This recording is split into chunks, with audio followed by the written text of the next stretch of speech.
नमस्कार, मी सविताच किचनमध्ये तुम्हा सर्वांचं खूप खूप खूप मनापासून स्वागत। आज आपण शेपूच्या भाजीचे पराठे बनवणार आहोत।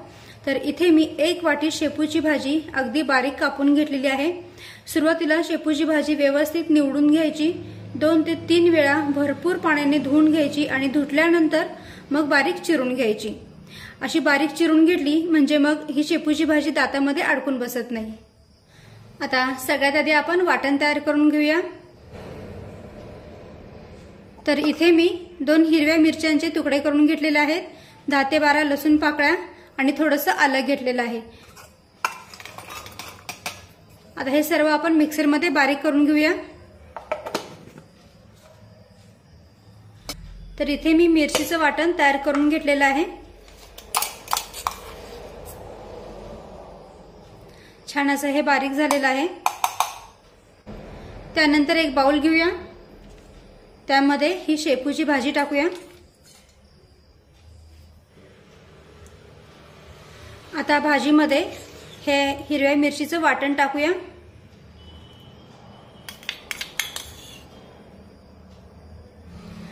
अर्धा चमचा हळद टाकूया, अर्धा चमचा लाल मिरची पावडर, धना पावडर अर्धा चमचा टाकूया, जिरे पूड अर्धा चमचा, थोडीशी हिंग घालायची। त्यानंतर थोडासा ओवा हातावर चोळून या मिश्रणामध्ये टाकायचा आहे, म्हणजे मग ओव्याचा फ्लेवर खूप छान उतरतो पराठ्यांमध्ये।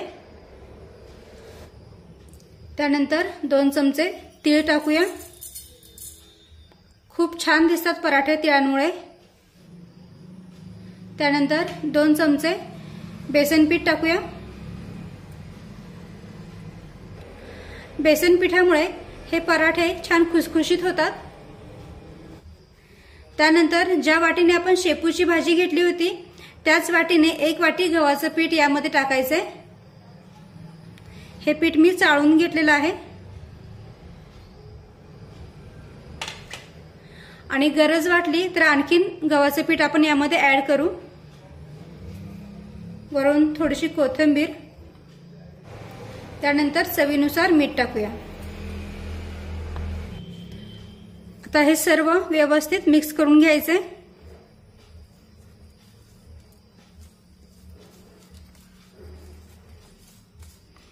पाणी टाकायची बिलकुल घाई करायची नाहीये, कारण शेपूमध्ये आणि कोथिंबीरमध्ये ऑलरेडी पाणी असतंच, त्यामुळे अगदीच गरज वाटली तरच आपण यामध्ये पाण्याचा वापर करणार आहोत। आता मी हे सर्व हाताने व्यवस्थित मिक्स करून घेते।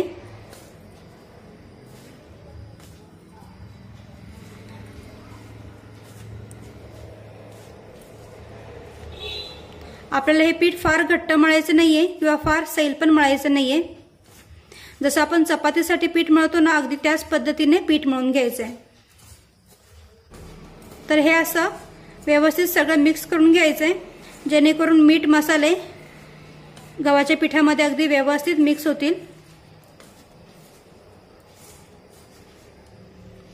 आता यामध्ये आपण पाणी टाकूया,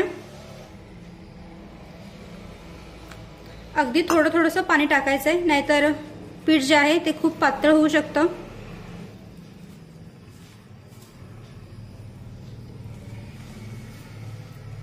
आणखीन थोडंसं पाणी मी यामध्ये घेते, गरजेनुसारच पाणी यामध्ये ऍड करत जायचंय। आणि जसं आपण चपातीसाठी पीठ मळून घेतो ना, अगदी त्याच पद्धतीने आपल्याला हे पीठ मळून घ्यायचंय।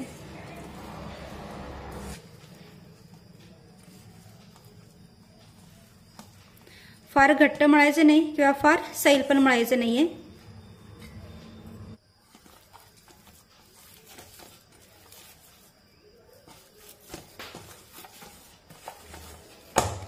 तर इथे मी पिठाचा गोळा मळून घेतलेला आहे,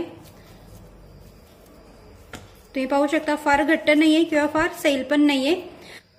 तर आता यामध्ये थोडंसं तेल टाकू,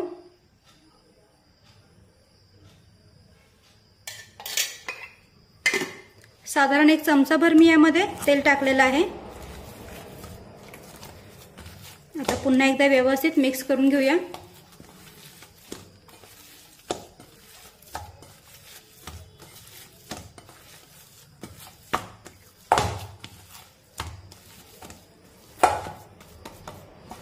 तर इथे आपला छानपैकी पिठाचा गोळा मळून तयार आहे।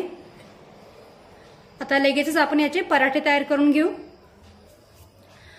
आता पिठाचा एक गोळा काढून घेऊया। फार मोठे पराठे मी बनवणार नाहीये, मध्यम साईजचेच बनवणार आहे।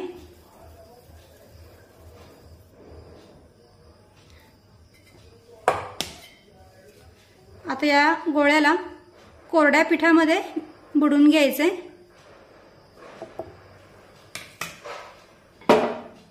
आणि अगदी हलक्या हाताने लाटून घ्यायचे।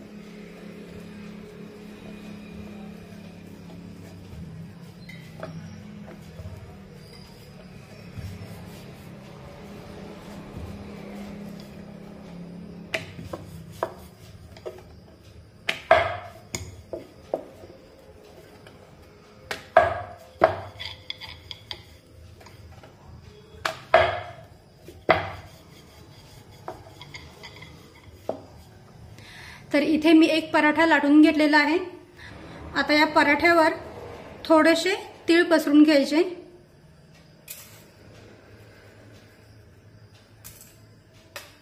आणि पुन्हा एकदा लाटण्याने व्यवस्थित हे सेट करून घ्यायचे आणि हा पराठा तव्यावर शेकून घेऊ।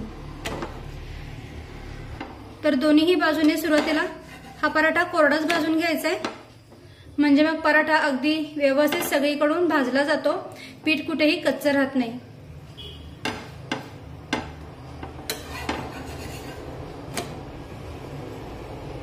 तर आता दोन्ही बाजूने हा पराठा मी छानपैकी तेल न लावता भाजून घेतलेला आहे।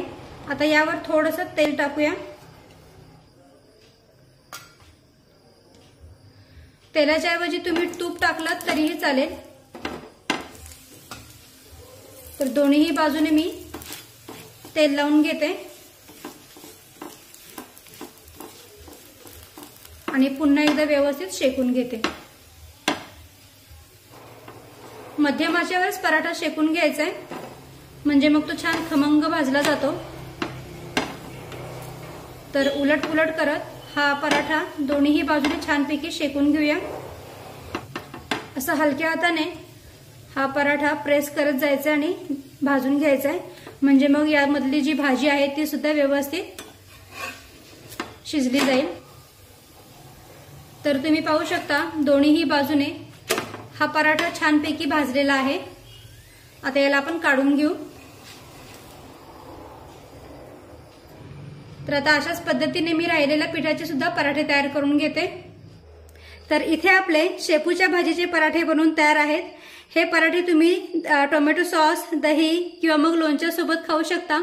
चहा सोबत सुद्धा हे पराठे खूप छान लागतात आणि ज्यांना शेपूची भाजी खायला आवडत नाही त्यांनी असे पराठे नक्की ट्राय करा, खूप छान लागतात। व्हिडिओ आवडला असेल तर व्हिडिओला प्लीज लाईक करा, शेअर करा आणि सबस्क्राईब करायला विसरू नका। थँक्यू।